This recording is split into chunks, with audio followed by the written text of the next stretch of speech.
Josh Hall, Gavat. So quickly, I learned from Rav Biederman just earlier that the Abarbanel looks at the mitzvah of sukkah and he looks at v'samachta b'chagecha b'ayita ach sameach. So he sees v'samachta as a commandment and v'ayita ach sameach as a result, as a promise. So if you are happy throughout the days of sukkos, you're going to be happy throughout the rest of the year, and that's basically the promise of this pasuk. So Biederman mentions that how are you supposed to be happy for 7 straight days? It's a very, very hard thing. So a very good way to be happy is just to have faith in Hashem. And sukkos is really about going in your sukkah and being in a state of like real dependency on God, because you have nothing to depend on except really like the outdoors. You're under the sky, you're exposed to the wind.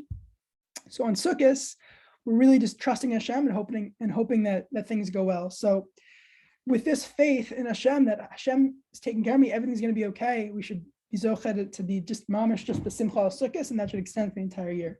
So I'm going to get into some of the halachos of the sukkah. As I said, just for anyone who wasn't hearing, I'm going to run through a bunch of halachos, hopefully understand them. And at the end, there's a checklist. So you could look through the checklist when you're looking at your own sukkah and just it's just bullet points. You'll understand the bullet points and you could look through the sukkah then.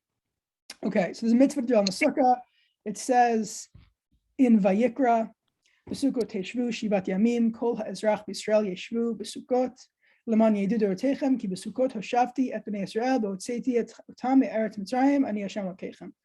So we have a Torah commandment to sit in these booths on sukkos. So what is a sukkah? A sukkah is a diras arai. And it's considered a diras arai when it's both a dira and it's arai. So dira means it's fit for dwelling, for living in. And arai means it's temporary. Very simple. So what are these requirements of this diras arai? So number one, we have dimensions of a kosher sukkah. A kosher sukkah needs to be at least 10 tefachim tall, which is 80 centimeters. It has to have a length of 7 by 7 tefachim. And there's no limit to how wide your sukkah can be. It could be, its length and width could extend in infinite directions, it'd still be kosher.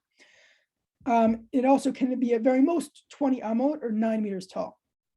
So what's interesting is the sukkah has to have a sukkah of 7 by 7 amos needs to fit within your sukkah. You can have an interesting shape of your sukkah, but if 7 by 7 tefachim sukkah could fit in that sukkah, it'll be okay. So the walls of the sukkah are our first main topic. So any material is kosher for the walls of a sukkah. Really anything. You could use rocks, you could use cloth like is shown here. The sukkah should have 4 walls, which protects you on all sides. If you're given protection on all 4 sides, then it's most comfortable of a sukkah. So that's ideal. You want to feel like your sukkah is comfortable. The walls of a sukkah there has to be 3 walls. And that's the Torah obligation. There's to be 3 walls, but the 3rd wall does not need to be a full 7 tefachim like the other 2. 2 of them have to be 7 tefachim. The 3rd wall, it's okay if it's less than 7 tefachim. So the Chachamim say it has to be 1 tefach, but this 3rd wall, this 1 tefach wall, has to be at least a distance of 3 tefachim from the 2nd wall, and you have to have a suras haPesach, which is a frameway of a door at the end of that short wall. So as you can see in this image on the left. But because that is pretty complicated, exactly what that means, it's recommended that you just make the 3rd wall 7 tefachim, and in that case, it'll be covered no matter what. And you can see here on the right that this is a totally kosher sukkah. The 3 walls don't have to be connected. So if 2 of the walls are connected and the 3rd wall is off to the side, that's still a kosher sukkah.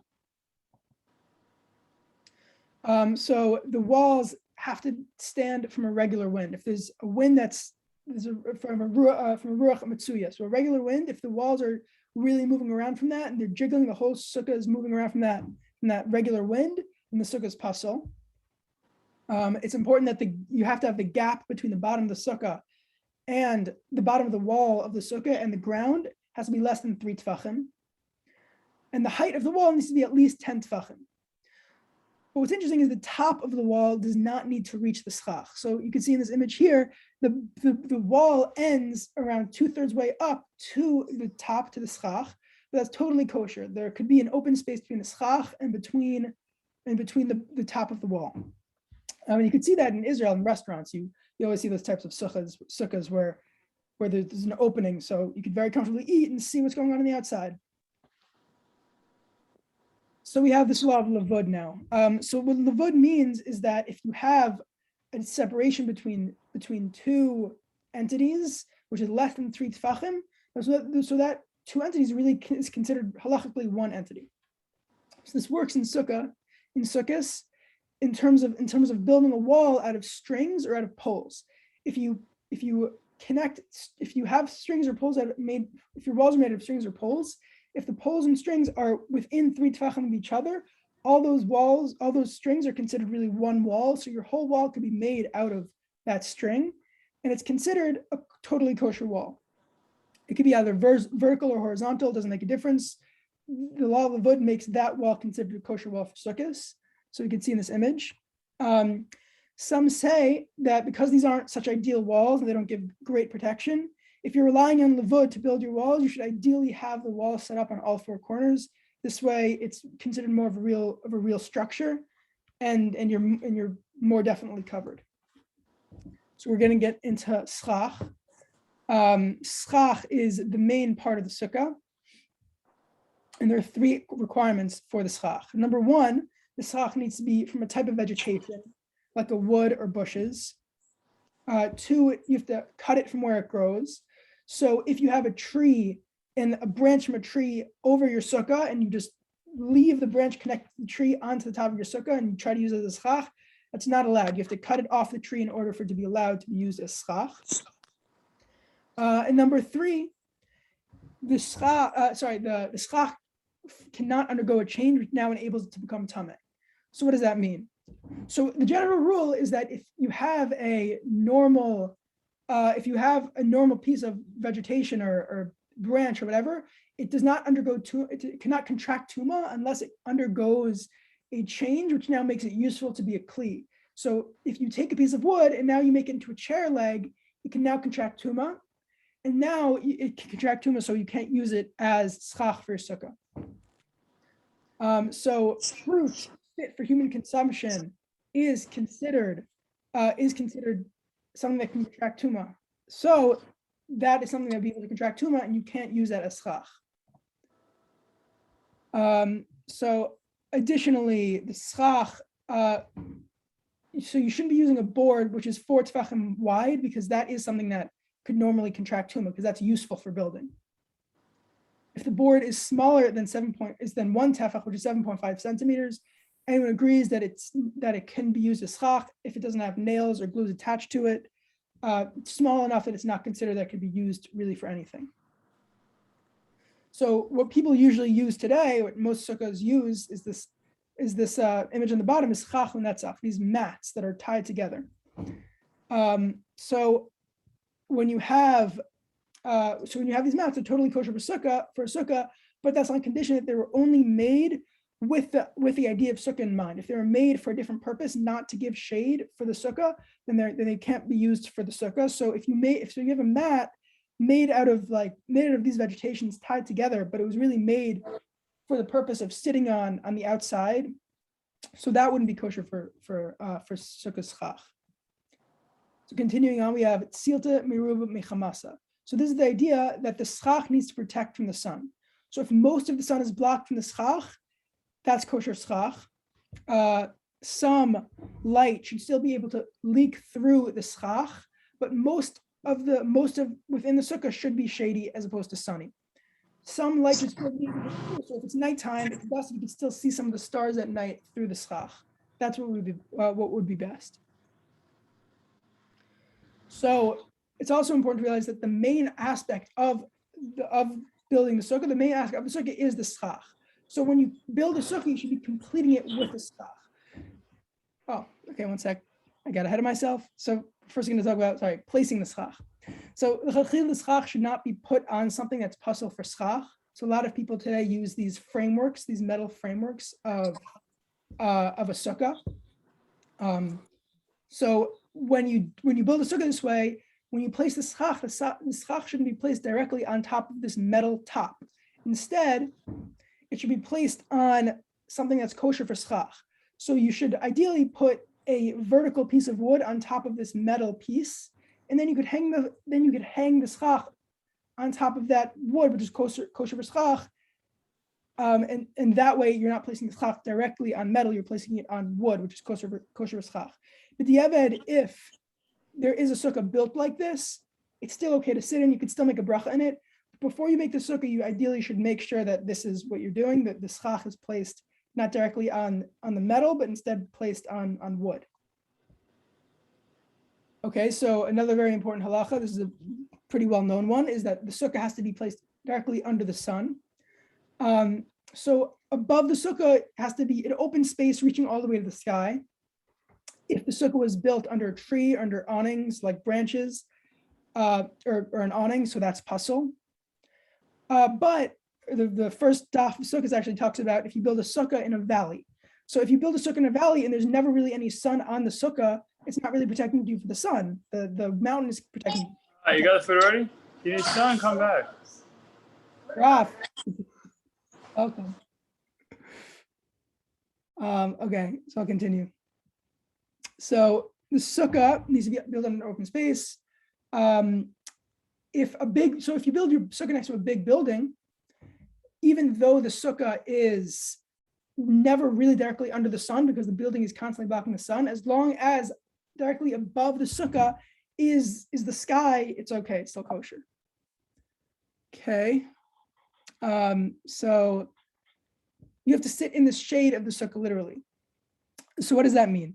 So if you're in the sukkah and you feel too warm and it's still too hot, and you want to place a sheet, let's say, over the schach or under the schach so you'll have more shade, that's not allowed. You're not considered in the shade of the schach. Now you're in the shade of the sheet. So you have to be careful that you're really sitting in the shade of the schach as opposed to the shade of something else. A hat is okay because it's considered secondary to your body. Even though it's giving you shade, you're wearing it, it's on your body, it's tefel to you as a piece of clothing. So sukkah decorations, this is an interesting halacha. So if you have a big, let's say, sukkah decoration that's more than 4 tefachim tall, and it's dangling from your sukkah, and it's now creating an area of shade within your sukkah. So ideally, a very big sukkah decoration, which is 4 tefachim from the schach, you shouldn't sit in that shade.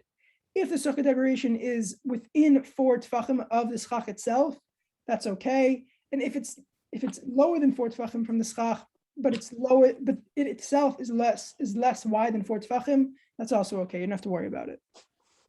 So mosquito net, it's actually a very relevant thing. People who sleep in their sukkahs a lot of the time are annoyed by mosquitoes. They want a mosquito net. So you actually can use a mosquito net in the sukkah, as long as the top of the mosquito net is less than 10 tefachim off the ground. If it's more than 10 tefachim off the ground, you're not considered in the mosquito net. You're not really considered in the sukkah. So too with a bed, a table, a bunk bed.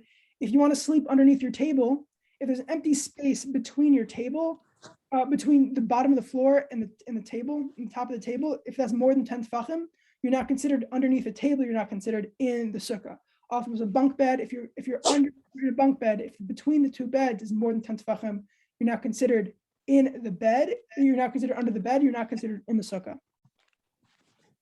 So interesting halacha. So if you have a portion of your schach is not kosher for schach, let's say, if that area is more than 4 tefachim, then you cannot sit underneath that portion where you have unkosher schach. Yeah.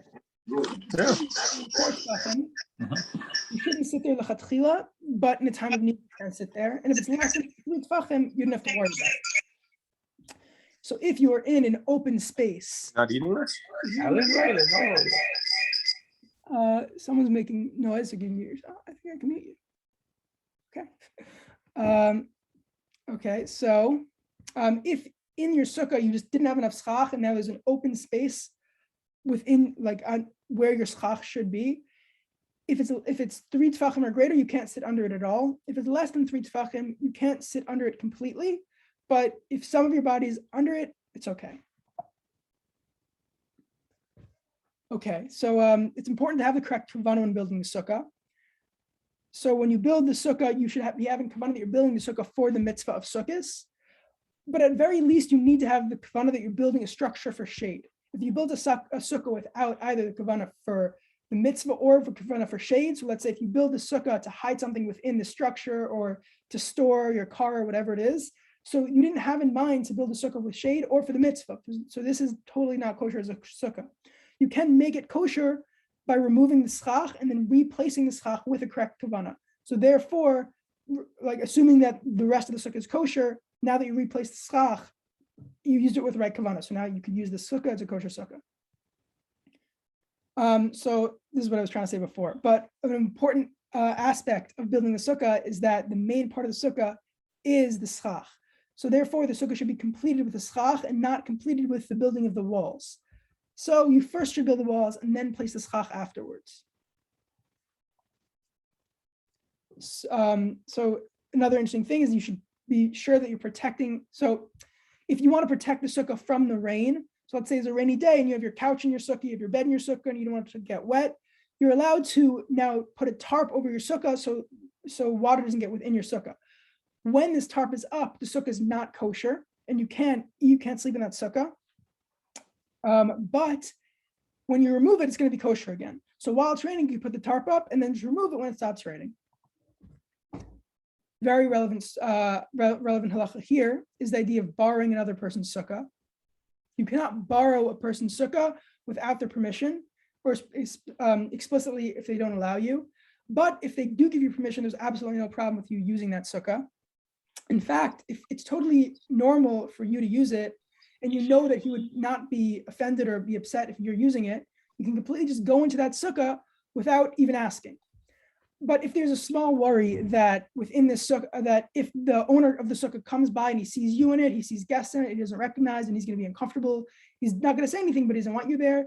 In this case, you do need to ask permission. You can't just assume that that you could just use the sukkah no matter what. So you should be careful that you have permission in a case where you might need permission. Okay, so it's completely usher to build a sukkah on somebody else's property without their permission. And so too, it's usher to build a sukkah in a public space when you know the community is very much against it. If you do build a sukkah in one of these, in a place where you don't have permission to build it, you're not allowed to make a bracha on that sukkah because it's really considered really bizayon to the mitzvah. It's really considered an embarrassment rather than a beautiful part of the mitzvah. You're creating really hate from the mitzvah, not what we're supposed to do, which is create emunah and happiness. So in this, can I ask a question about that? Yeah. So some people I've seen in college put like a sukkah on their front yards because they don't have a backyard, and technically it's illegal to have like large structures on your front yard. Would that be then a Pasul sukkah? So just what it seemed like from Rav Melamed is that when the community is very much against it, if you have a community representative who is telling you to take down your sukkah, that's an issue. It looked like to me when no one's really so against it, it's okay. But it's a good question. I don't think I have like the real I don't think I can make a sock on that. But I imagine it's okay. I wouldn't take my word for it. That's a good question. Thank you. Thanks for the question. You know, I would say when my father had a restaurant in Manhattan many years ago, he put a sukkah on the front and the neighbors brought him to court. It took a week for the court case to go and then sukkah was over, so he put it down. That's exactly what happened here, actually. They gave us a week warning. That's perfect. There you go. Yeah. Okay. So just to finish that idea off, with the Eved, if you do eat in one of these sukkahs, you are covered, but you should not bless in it. So you can eat a meal in the sukkah, but you should not even bless in that sukkah because it's not really considered technically a full good sukkah. Okay. So you have to make your sukkah l'chatchila in a way that you know that it's going to be comfortable enough in it that you're not going to be mitzdayer. So mitzdayer is really suffering. So when you're building your sukkah, you need to know that when I'm going to be sitting in the sukkah, it's not going to be so uncomfortable that I'm unable to sleep in it. So if you know, even if you're making a very uncomfortable sukkah, but you personally know that for you, it's not a big deal. You could sleep in the sukkah all 7 nights, even though it's not that great of a sukkah. You could still use that sukkah and it's still okay. But that's on condition that later during sukkahs, you're not going to say, oh, the sukkah is so uncomfortable, I have to go inside now. So that's pretty relevant because before we talked about lavud. Let's say you're in a very uncomfortable place and you just made these very thin walls that aren't really walls, they're just strings that are pretty close to one another. So if you're going to build this type of sukkah and it's not going to be comfortable for you to sleep in at all, you really shouldn't be building the sukkah lechatchila. If you're in a warm place and it's a beautiful environment and you're going to be comfortable, even if it is lavud, then you should for sure you could do lavud no problem lechatchila. Okay, so we're getting to the end, but there's a mitzvah that you should decorate your sukkah and make it very pleasant and nice. People now generally decorate their sukkahs with, plastic or these paper decorations, just tying like little paper loops is really cute. So in the past, people used to use fresh fruit as decorations, which is a beautiful thing. Today, people more use plastic fruit. In order to make sure that your sukkah remains pleasant and nice, you're not allowed to leave dirty laundry or dirty diapers or something very undignified within your sukkah. So last slide, but here we talk about the concept of that the sukkah itself, the structure during sukkahs is a holy structure and you can't use it for undignified purposes.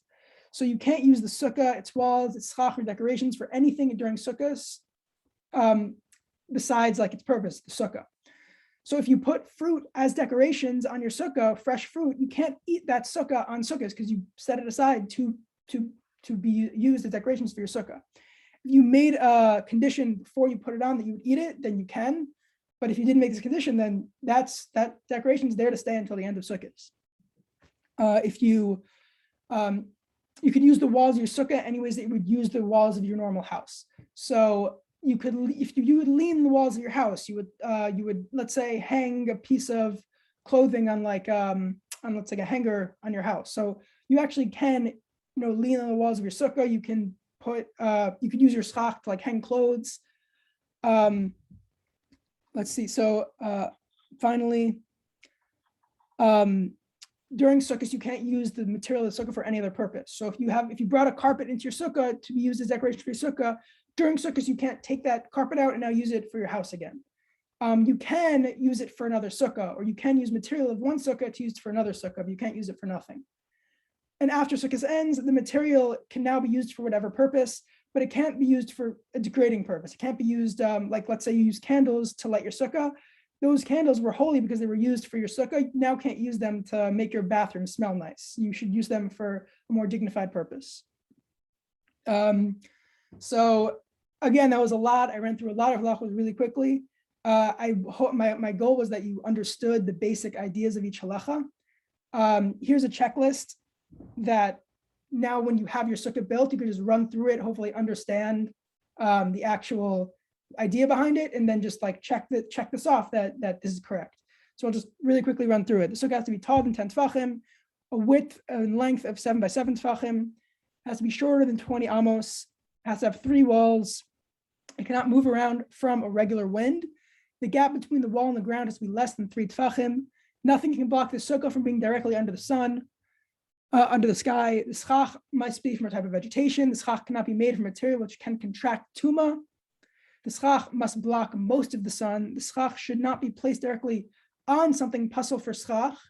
If on another person's private property, do you need permission for the space? So the answer is yes, you need permission if you're going to be on somebody's private property.